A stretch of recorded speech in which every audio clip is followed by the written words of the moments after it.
All right, all right, all right. This is You Can't Make This Shit Up. You really can't. You can't. Your hosts, Angelia Rahman and David Washington of the J in Washington Network. All right. What do we have today? All right. So we have a very viral story today. So a woman named Brittany Watts facing charges for abuse of a corpse after a quote unquote miscarriage highlights the issue of reproductive rights. A 33-year-old medical receptionist, Watts miscarried at home under complex circumstances. Ohio's unclear abortion laws left her feeling without untimely medical intervention, resulting in the miscarriage, right? The resulting of her fetal remains led to legal troubles with racial and socio-economical factors possibly influencing the intense scrutiny and persecution. Legal experts see this case as a potential shift towards recognizing fetal personhood in law, a long-term goal of anti-abortion movements, possibly affecting the future of miscarriage and abortion cases. This case unfolds as voters increasingly support reproductive rights, showcasing a disconnect between public and legal actions. Let's go. Okay, here we go. All right, so I'm going to come at this from the point of view of the sanctity of privacy. However, I want to hear your point of view on this particular story. There has been an update since we first thought about this as a topic. Charges, a grand jury decided not to bring charges against Ms. Watts, so this is done. However, it does bring up concerns, legal concerns for many people many women who may find themselves in this situation. But let's hear what you have to say about absolutely. So thank you so much for that, David. So I just wanted to quickly highlight the fact that this story does present itself as Brittany Watts is being charged for having a miscarriage, which in fact she did not have a miscarriage. She gave birth, sadly, to a stillborn, which is completely different. But in fact, she is being charged with abuse of a corpse, right? That's correct. So as the law states in Ohio, no person except as authorized by the law shall treat a human corpse in such a way that the person would outrage responsible family sensibilities. So it's sort of different in Florida from what I have seen with this law in particular. From what I've seen, it seems as if in Florida, just don't make love to the dead corpse, for lack of a better term. But in this case, it seems like she's not being charged for actually having the death of this child. It's mostly because she plunged this child down the toilet, right? So from what I have seen, it seems like the baby would have been around a pound, but it is important to still note that either way, with or without her flushing down the baby down the toilet, the baby would not have survived either way. Correct. And my approach to this, again, is the right to privacy of the individual, which is being debated here in Florida. Currently, the governor's 15-week ban and subsequent 16-week ban on abortion is an issue in front of the Florida Supreme Court, and they're weighing whether individuals have a right to the privacy of the individual versus the right to privacy of information. And this, and thank goodness, the Ohio grand jury failed to indict Ms. Watts on this issue, because it's adding insult to injury. She went to the hospital complaining of pain and bleeding. Yes. It showed in her medical records that the doctors deemed that her pregnancy was not viable. Mm-hmm. They said that if they didn't induce labor, Watts was at a significant risk of death, but they weren't sure they could act because of these gray areas. Right. Along with the medical issues. And they debated this. And Ms. Watts, I ain't got time for this shit. Exactly. I'm not feeling well. I'm not getting the medical care that I need because we're debating all these legal issues. And subsequently, she had the miscarriage, the stillborn, and she went back to the hospital to address what happened. And someone at the hospital, at the clinic, called it into the police, and the police went in and consulted with the state's attorney, and they actually took the toilet out. They out of the floor and examined the sewer line to determine if a crime was committed. Exactly. And then common sense would just tell you, which. But based off of that, now, I mean, I'm not saying that she actually did anything wrong. I do believe that, she actually did give, I don't want to say give birth because it is a stillborn, that the baby is a stillborn. But in this case, I do believe that they were digging the plumbing up because of the fact that it did clog the toilet. Okay, my understanding that at one point it was clogged, but it was resolved. But I may be wrong. However, because the baby was around a pound, so you're thinking about a pound being flushed down the toilet. Right. I mean, I'm not a plumber by any means, but just thinking about that, there's no way that would not have caused any issues. It just strikes me as odd to even consider this as a felony by the state's attorney's office. Right. And I'm taking this issue with the state's attorney's office. We're talking about potentially a year in prison for Ms. Watts. Exactly. A $2,500 fine. And a charge of abuse of a corpse, when in the investigation, all they need to do was call the medical office, Absolutely, her doctors, secure the records before even taking this to a grand jury. Exactly. And that drives me freaking crazy. Just some common sense things that they should have done without coming into this woman's life and literally tearing it apart. Exactly.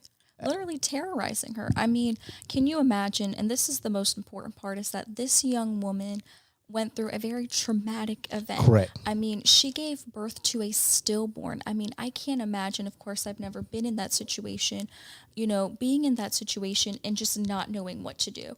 I mean, it is very easy to criticize her for her actions and saying, well, that is immoral and all that stuff. Well, what would you do if you gave birth to a stillborn child?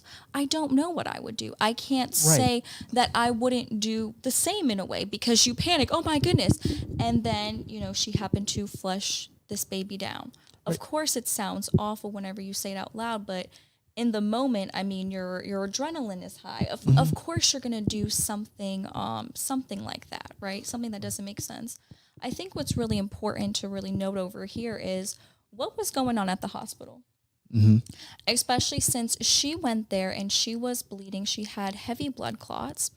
And so what did the hospital do, or what did the hospital not do that would not that did not help this baby? Because it seemed like, I mean, I'm not sure, of course, maybe there was a chance of survival for this baby, but the hospital did not do their part. She waited. Exactly. And that is another important issue that I think that we need to discuss, especially as conservatives and as liberals. Conservatives are thinking that we can just slap an abortion bill on every single thing, but that's not the case. I mean, our culture is not at that place yet of where we can ban abortions.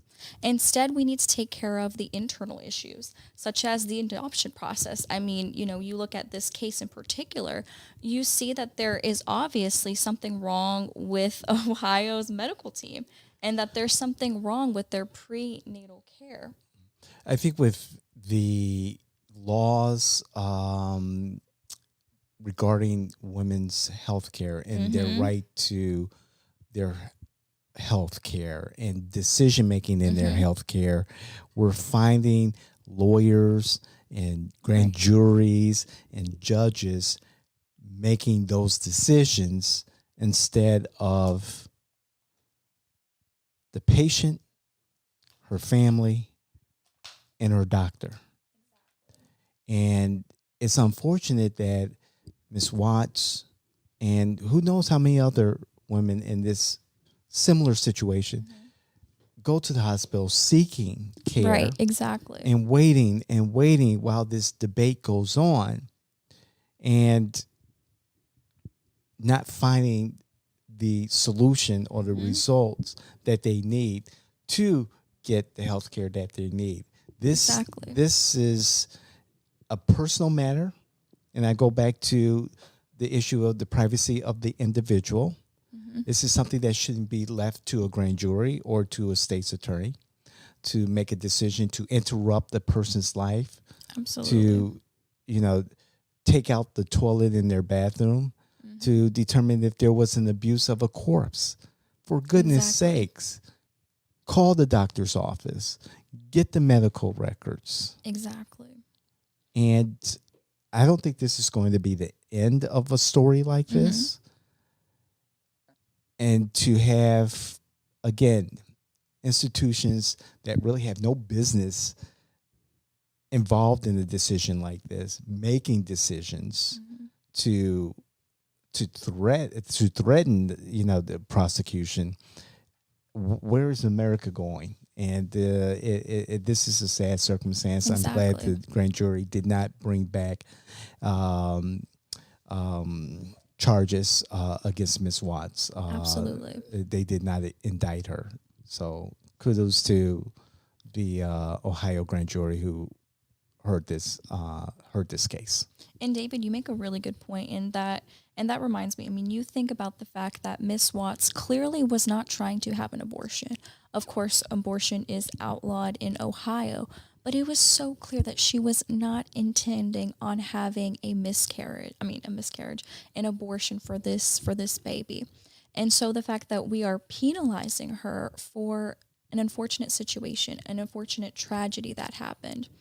Right. One thing that I would like to bring up is the fact that I feel that we don't talk about the fact that abortions, miscarriages, stillborns, these are tragic events that unfortunately they're very scarring on the woman's life. Yes. And one thing that I found really interesting as far as some of the outtakes or the outlooks on this situation in particular is that the left, was actually admitting the fact that this is a very, very tragic situation and it's very scarring for the woman. So would it then not be scarring to have an abortion as well? That's and that's hard for me to answer. That's from the perspective of the woman. Do I know women in my life that have had abortions, and their reactions, depending on that particular individual, have been different from the other, and traumatic to some extent, and not traumatic to another extent. Absolutely. So I believe as you go individual to individual, you'll get a different reaction because of the circumstances. That's a question that I cannot answer. Would it be traumatic if I was in that position? To some extent, yes. Okay. I like that.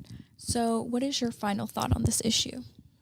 My final thought, again, I'm taking the perspective of the right to privacy of the individual. There was no reason why the police should have gotten involved. Ms. Watts reacted naturally to what had happened, because is there any right way to react to what occurred? There really isn't. Everyone's going to react differently. She had been to the hospital 4 times that week. 4 times that week. Exactly. And still, there was no resolution at the hospital. When she returned to the hospital, she was asked by a nurse what had happened and what she had did with the fetal remains. And the nurse reported the information to law enforcement. And the rest is history. I don't know why the nurse needed to report that to law enforcement, because Ms. Watts was there at the hospital 4 times. She came back to make sure that everything's okay. Exactly. And so it hurts my heart to see what had happened. I don't think any prosecutor or law enforcement officer had any business involved in this. Again, it boils down to the decision between the individual and their doctor. That's where I stand. And my final thought is, like you were saying, is that this case is very heartbreaking. Any case that involves a child losing their life is heartbreaking. No matter the cause, no matter what side of the aisle you are on, you have to acknowledge the fact that this is a tragic either way. I also want to urge pro-life legislators to create laws that actually promote life, such as fixing our broken adoption system and providing better quality and more affordable health care. Creating these extreme abortion laws only bans more chaos, not solutions. Good call. I like that. Thank you. Very good. Hey, let us know what you Yes. think. Please bring your facts, not Not your your feelings. That's right. I learned from him. Let us know. Comment. Be respectful. Let us know what you think about today's episode, your position on what we said. If you're in agreement or disagreement with Angelina or myself, please let us know. Let's have that conversation. Exactly. That's what our community is about. Absolutely. Honest communication, honest conversation amongst ourselves. Please visit us where? At jnw.com. Excellent. We're all over the major socials. Hey, we're boosting our Instagram presence. Woohoo! Thank you, Angelina. Checking our reels. Yes, yes. I've broken down and I have succumbed to Instagram. Angelina is helping lead that effort. So please check us out on Instagram. Also, Pretty soon we might even be on TikTok. look out. I don't know if I'll be able to do TikTok. I'm having a hard time just being in front of the camera and just talking to the camera, but we're doing it. But however, please check us out. Check out our blog on our website. Yes, the Informer. The newsletter, The Informer. We have to give the blog a name, something fancy. Yes, let us know in the comments. Yes, please. Free labor. There you go. True capitalist. There you go. All We're right. a liberal. There you go. There you go. I'm not the liberal that people think I am. Exactly. But please, like, share, comment, subscribe, and hit that notification Ring that button. notification bell. There you go. I don't want to miss another episode, do you? I sure don't. We are the Jay and Washington Network. We'll see you the next time. See ya.